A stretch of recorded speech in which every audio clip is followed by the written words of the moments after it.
Hey guys, what's up? This is David from ConMenRDW here, and I'm talking with Matt Tesch, the producer of Liquid Games, and they are the team that is working on Killer Queen Black, a game that you might have heard of from Nintendo Directs, from E3. It's also like one of the biggest arcade games in recent years. It's like a huge movement, honestly. Like, if you didn't know about Killer Queen before, you probably know about it now. It's coming out soon on Nintendo Switch this year. Before the year is out for sure, and it's like you need to get this game on your radar, guys. It's like super legit, and like I said, Matt, you guys are working on this game. So how's that going so far? Oh, it's great. I mean, we've been working, really hard over the past 2 years or so to make sure that we have a really fun online experience that mimics, the competitive play as well as the community of the arcade environment. So we're really excited to be releasing it fairly soon on Switch, Discord, and Steam. Switch, Discord, and Steam. Okay, cool. I remember that you guys actually had a beta, I think about a month ago, in the Discord store. And so how is that where you guys are like partnered with Discord for this game? Because I think one thing that I read was you want to have this game implement as much lanes of communication for the teammates as possible. So that's why you guys are partnering with Discord, right? Well, we're partnering with Discord. One is because they showed tremendous interest. They're huge Killer Queen fans. Yeah. Like they have a Killer Queen cabinet in their office. Yeah, nice. Yeah. So, when they launched the Discord store and allowing people to download games through your individual Discord server, they reached out and said, Killer Queen Black is something that we're really excited about.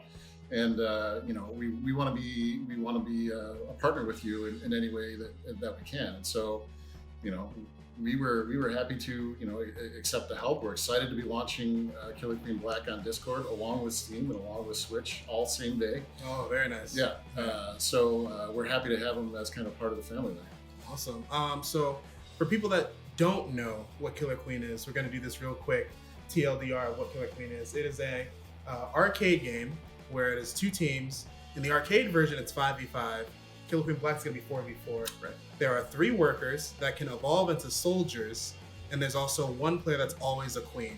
And the queen can go around, kill the soldiers, and also kill the workers. And the workers can only collect these berries, which if you get like 12, it's an economic victory. And then if you kill the queen of the enemy team 3 times, you get the military victory. If you also get this snail that's like at the bottom of every map, and you get it slowly to your side of the map, that's a snail victory. And the fact that there's 3 different ways to win each game, it actually gets very hectic, and it ends up being like multitasking in a way, like because things can very well shift depending on what's going on in each game, right? Oh yeah, absolutely. I mean, and it's an interesting game because it's tough to explain, right? There's so much that kind of goes on, especially to the casual observer when they first look at it. Like if you're just saying things out loud, I just said there's 3 ways to win. And right. like, I remember when I didn't even know what the game was at first, I was like, what the heck is that? How are there 3 different ways to win? There's a lot going on screen right now. Yeah. But yeah. I mean, yeah, if you're unfamiliar with it, it kind of just looks like a beehive, like a bunch of people kind of flying around. But then as you can get more engrossed and understand the game, it's very strategic, right? Yeah. It's a very fast-paced strategic game in which you're constantly balancing like these different win conditions, right?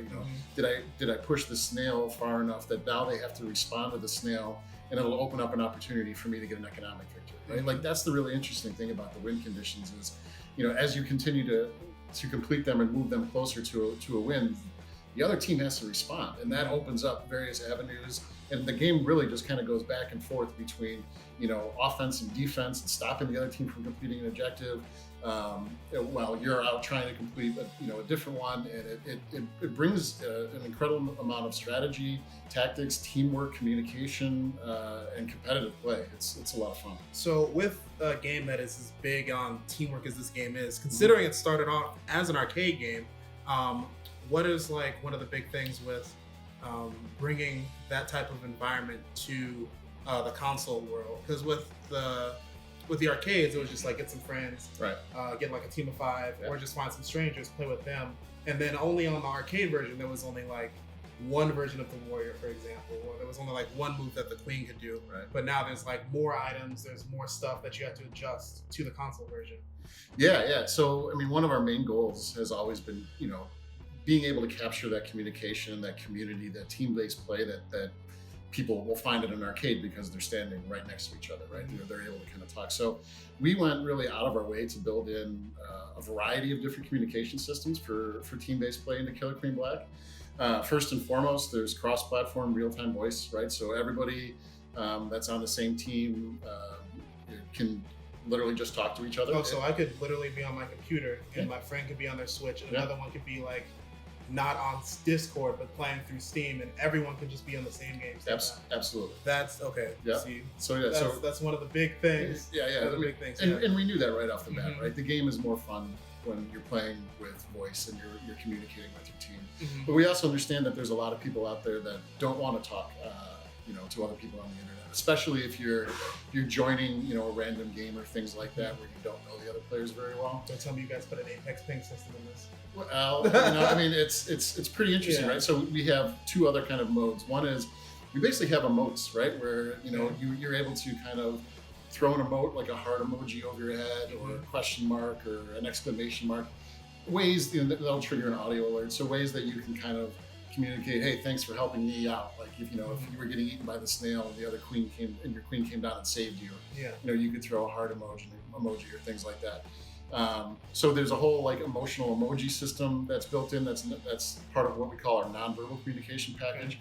And then, fairly to what you're kind of thinking about, we also have a way for your team to ping victory conditions, right? So like, you can button trigger a ping that will just zoom in on the snail real quick, just to bring your teammates' attention to the fact that maybe they're progressing the snail really far, right? Again, it's a nonverbal communication system. Ways that people who aren't comfortable speaking verbally can still really, communicate various objectives of the game. And to do this, we took a look at a lot of what the arcade players were doing. Where are they focusing, on commands that are given during the game, right? It's, I need a gate, which means, Queen has to come down and tag a gate so that I can transform into a warrior, or watch their econ, right? Or watch the snail. Like these, those are the kind of the main things. And, we want to allow players to have fun and experience the game in the way that they're most comfortable with. And so, we tried very, very hard to build in as much communication mechanisms as we could into the game to enable that kind of teamwork. Cool. Like, I'm really happy that you guys are like really considering like different ways people are going to play this game. You're covering every single option possible to make things most comfortable for everybody, and making it to where this is pretty much just a seamless transition. So that's really good to know. And speaking of all the work going into this competitive wise and making sure things are as suffice as possible, what is like the future that you guys are thinking of with Killer Queen Black in general? Because this game could take off, because we're in like a world of team-based games right now. Like Overwatch, we got Apex Legends that just dropped, like even squads in Fortnite, for example. But like this game is not 3D, it's 2D, right? And it's like an arena-based thing. It's kind of like everyone gets a role because someone's the queen, someone's always a worker, someone has to be a soldier unless you guys choose to go that way, or you can coordinate. So like, how are you guys trying to get this game into that ecosystem of like competitive play like that?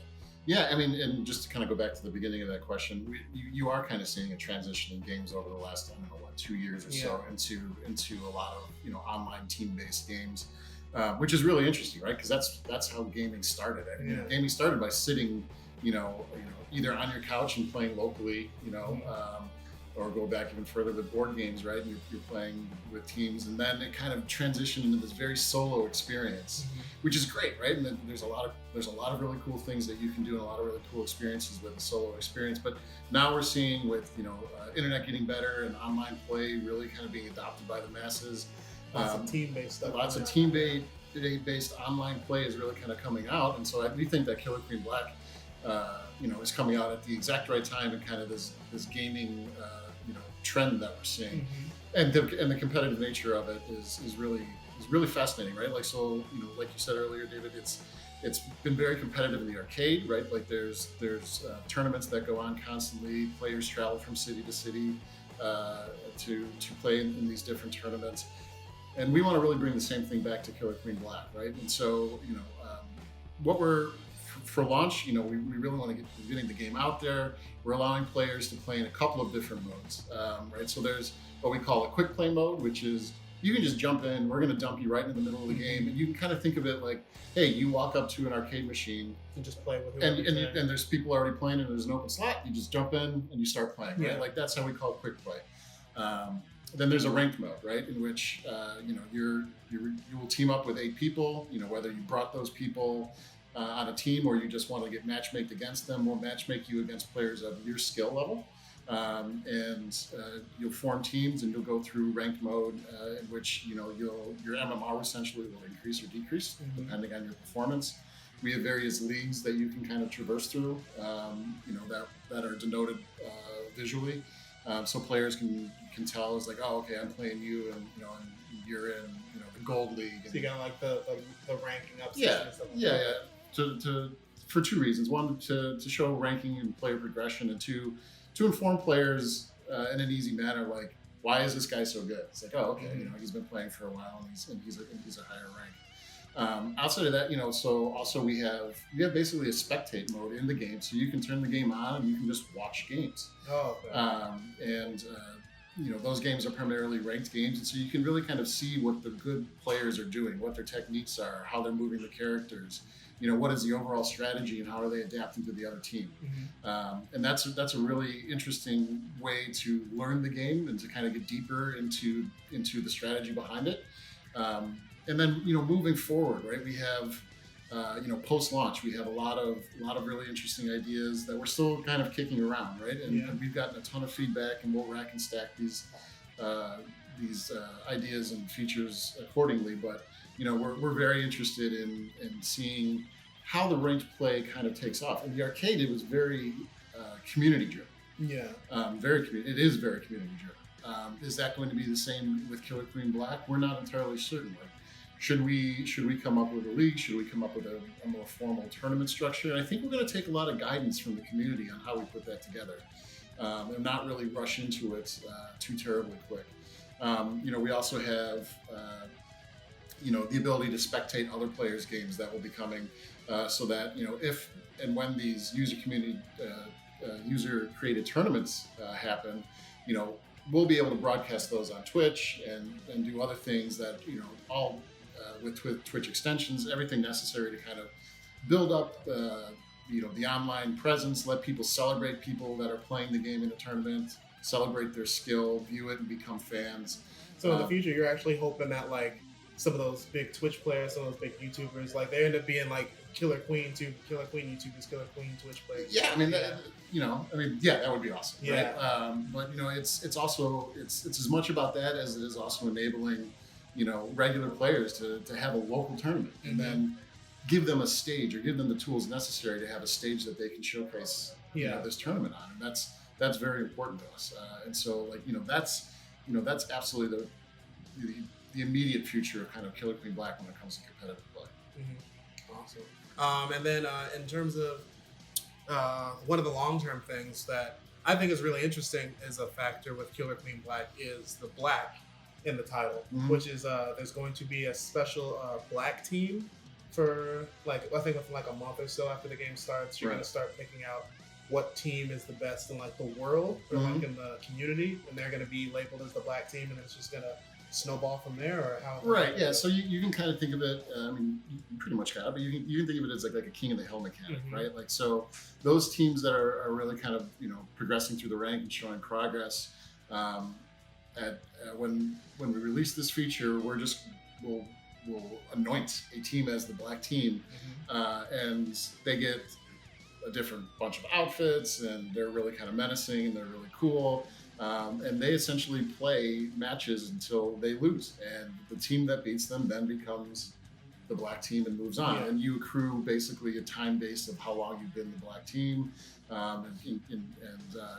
you can kind of show off the fact that yes, we had it for 15 games before we were unthroned and things like that.